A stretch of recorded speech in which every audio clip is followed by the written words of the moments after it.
All right, so welcome back.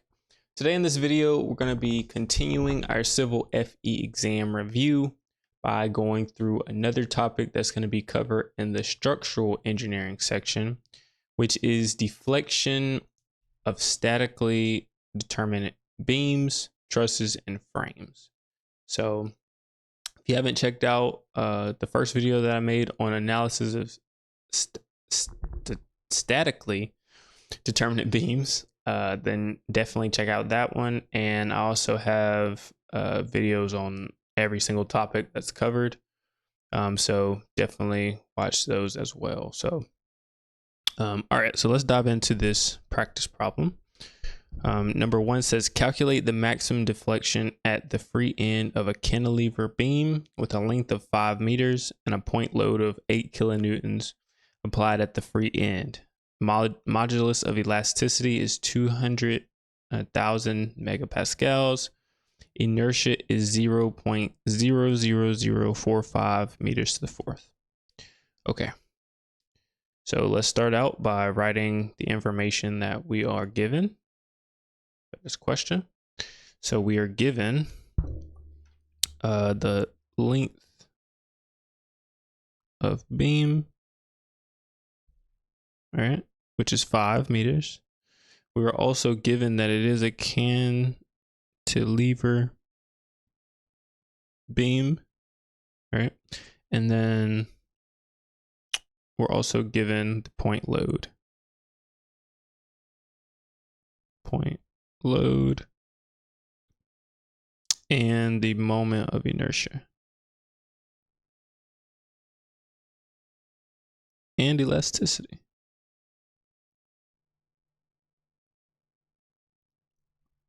Okay, is that it? I think that's it. Okay, so what are we trying to find? We're trying to find the maximum deflection. All right, so what formulas might we need? Well, I'm assuming we're looking for maximum deflection, then I need to be in a section that's dealing with deflection, right? So deflection of beams, you could begin to look here, but hopefully you know about this section of the manual, right? This is all information that's given to you, all diagrams that's given to you. Okay, so as you're zooming through, we are looking, I see something dealing with deflection and deflection max, right? But this says simply supported beams, slopes, and deflections. So I don't think I'm looking for simply supported. I'm looking for a cantilevered beam, right? And this particular diagram, right? This one has a point load with a fixed support. This one has a fixed support with a uniform load. This one has a moment at the end. This one has a uniform load that's halfway through the beam. This one has a triangular load. So what are we looking for, right? It's a lot of options. So I think we're just looking for unless we can just draw it out. Okay. From here to here is 5 meters. And I know that I gotta choose a different color. We got we have a load applied at the free end. That's the free end. So 8 kilonewtons. Okay. So I'm assuming that we're going to be needing this first one. There's no uniform load, no moment happening. So I'm going to be using this one. And we are looking for max deflection. So this is the only chart that we should be using is in the deflection.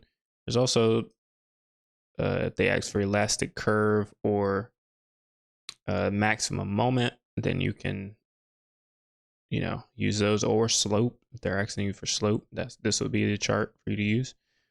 But for our case, we're going to be using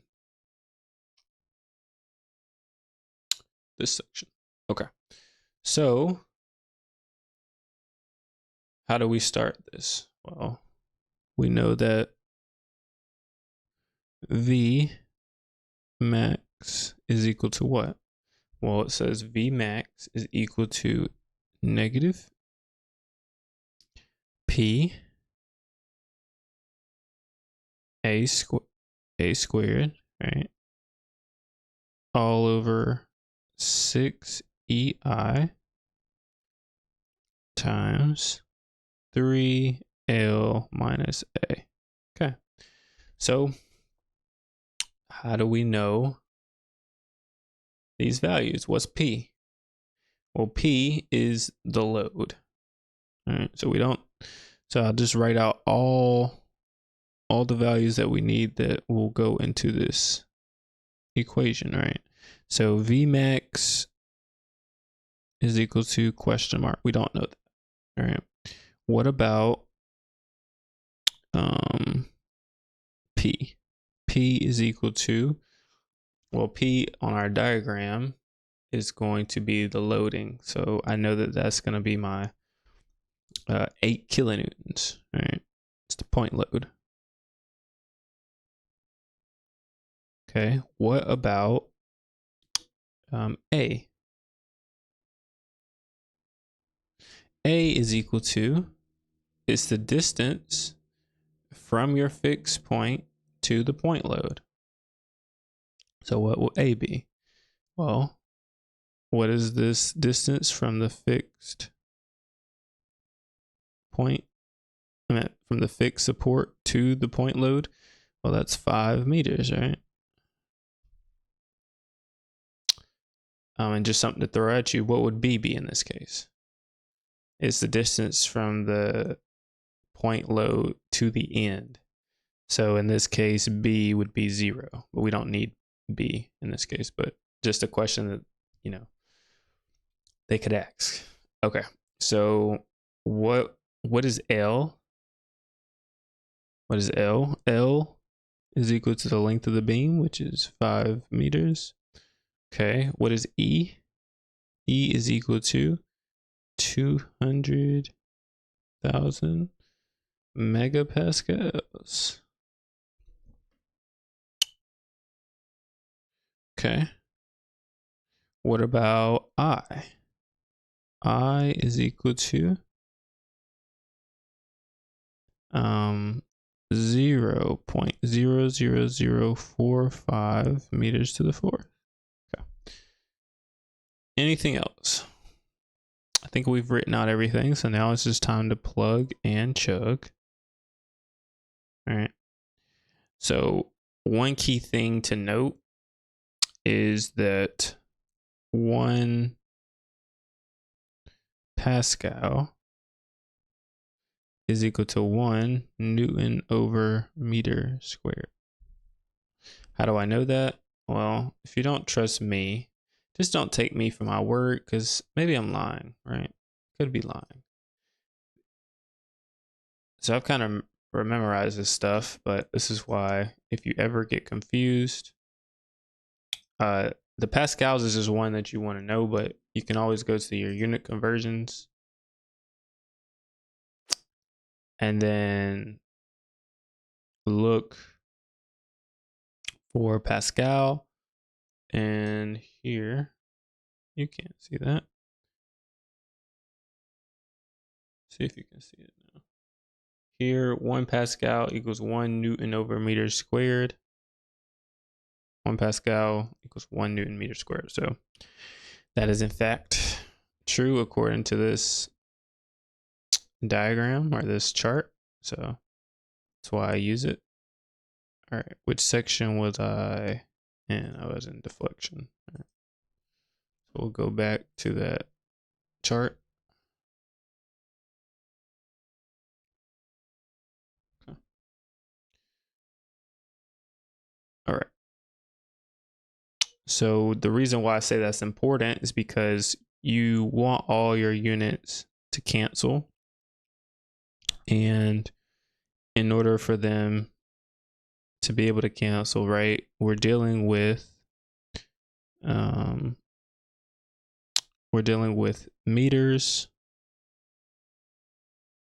here, kilonewtons.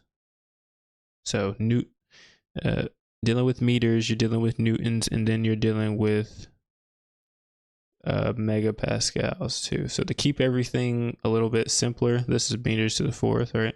Keep everything simple, just get everything in meters and in newtons. Therefore, your units will be able to cancel, and your Vmax should be, right? Vmax, what is Vmax? Well, it's the amount of deflection that occurs. What's the maximum amount of deflection that should occur from this point load, right? And that distance is what it is. So that's what we're solving for. Okay. So let's plug and chug. So we'll start with Vmax is equal to negative, and I'm putting everything in newtons, and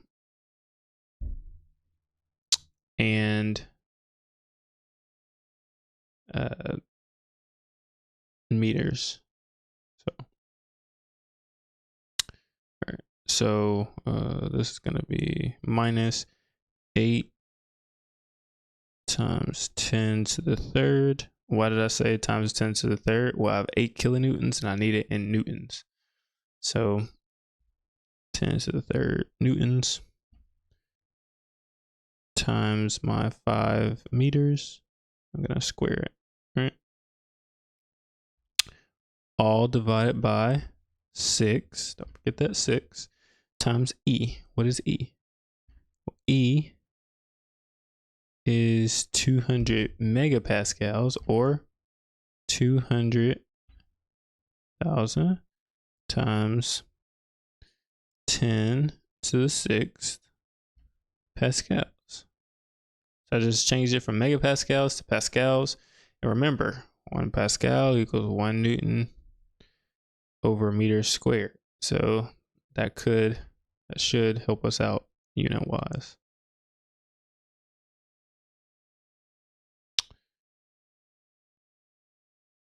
Alrighty. What's my I? Right? That was my E. What's my I? I is going to be 0.00045 meters to the fourth. Okay. Times my 3 was L times 5 meters minus A, right? Minus 5 meters. All right. And when I get all this, or plug and chug everything in, I get negative 0.0037 meters, right? Okay. So this one asks me in millimeters. So to get it in millimeters, it's going to equal to, I'm going to take, what's a millimeters? We'll just do the unit conversion here. Right. So should be 1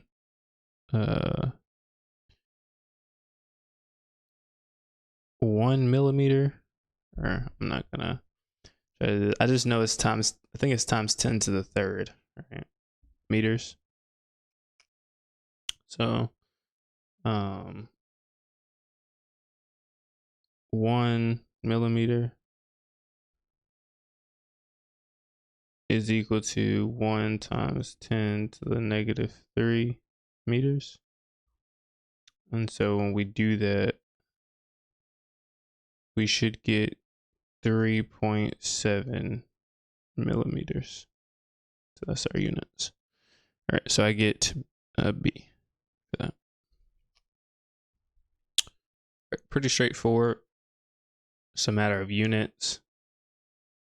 Typically, if you're in SI units, it's going to be newtons and meters. Keep everything in those. And then from there, you can change if need be. If they give you pascals, always get it. If they give you like gigapascals, change it to pascals. And just know that 1 Pascal is equal to 1 Newton over meter squared. So you're still same units cancel. If you are in a UCSC, I believe that's what it is, or American units, basically feet, you're going to keep everything in feet and in pounds. So, all right. Hey, everybody. I know I didn't take time to formally introduce myself at the beginning, so I did want to let you know who I am and how I can best serve you as you're studying for your civil FE exam. So my name is James Huntley, and I am a civil engineer who has helped hundreds of individuals pass and dominate their civil FE exam. Now, I know this test is tough, and as you're going through material, you may be saying, I don't remember learning this stuff, or gosh, these variables are so confusing, or you just feel like you're really, really busy and there's so much material that you need to go through that it's a bit overwhelming. So I did want to let you know that I do help and work with individuals one-on-one to ensure that they pass their civil FE exam. And I've had individuals that have worked with me for 10 weeks, and that's the longest that it has been. And I've had individuals that have worked with me for 2 weeks, and we went back to back, day after day after day, hours on hours on hours, putting in the work, working together to ensure that they went ahead and passed, right? And this exam is so important because I know that you want to make more money. I know that you want to, get some promotions and be able to further your career and have your PE. So definitely want to open and extend a hand out. Want to be able to save you time, right? Because I know some people that watch my videos, you may have been watching my videos for 6, 9, even 12 months, and you still haven't passed your civil FE exam. And that is the one thing that's keeping you from making more income, more impact, and furthering your career. So it's definitely costing you money, resources, everything. So looking to create more success stories. I am looking to work with individuals one-on-one. I want to hop on Zoom with you. I want you to share what you're doing as you're solving these problems, so I can spot out what you may be struggling with and open your eyes so that you're not going into this test completely blind. Now, for some of you, you may have failed a test once, twice, had some people fail 5 times, or you may be wanting to take this test initially and you just want to make sure that you pass it up front. So do have one-on-one services. I also have some do-it-yourself courses that if you're like, no, I got this, I got it all on my own, I know everything, or I'm gonna take the time to study everything, I do have some resources and materials to be able to help you in that way. But my biggest fear is that you're investing in something, these programs or these courses, and you're not getting back or having proper feedback to help you and to push you forward. You're just giving a bunch of information and no one's sharing with you what you may be actually struggling with or what's keeping you from passing your FE exam. So looking to create a ton of success stories. So feel free, down in the description box below, I have a ton of resources, including one-on-one coaching. Let's hop on a call. It's no cost to you as far as, us talking through your goals and what you're trying to do, and kind of getting a feel for where you're at. So have some programs where I can work with you one-on-one, And there's also some do-it-yourself courses, practice exams, study guides, resources, free material, all of that down in the description box below. So feel free to check out that stuff. If you like the video, be sure to hit that like button, subscribe to the channel. This is what I do. We want to get you to the next phase of your civil engineering career. And leave a comment if you had any questions about what I went through, the information that I covered. And feel free to definitely schedule a call with me, and looking forward to creating more success stories. So be sure to check out this next video